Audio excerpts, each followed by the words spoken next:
did some solo jazz, and we are working on our classic steps. They're very important. You can have a lot of creativity and a lot of improvisation, but you need to have your basics. Really, have them well. So we did this.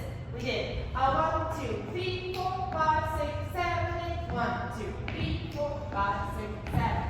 This one is called boogie drop. And we did.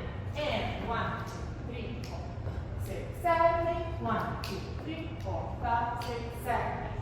So this is jazz square, and we actually tried it on the other side too. So on the left, 1, 2, 3, 4, 5, 6, 7, 8. And if you did want to transition between the two, you transition on that 7, 8. That's one of the things you can do to switch to the other side.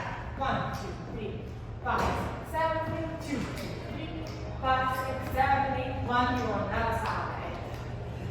Then we have hallelujahs. 1, 2, 3, 5, 6, 7, 8. 1, 2, 3, 5, 6, 7, 8. 1 on the other side. 7, 8. 1, 2, 3, 4, 5, 6, 7, 8. If you wanted to do a little turn.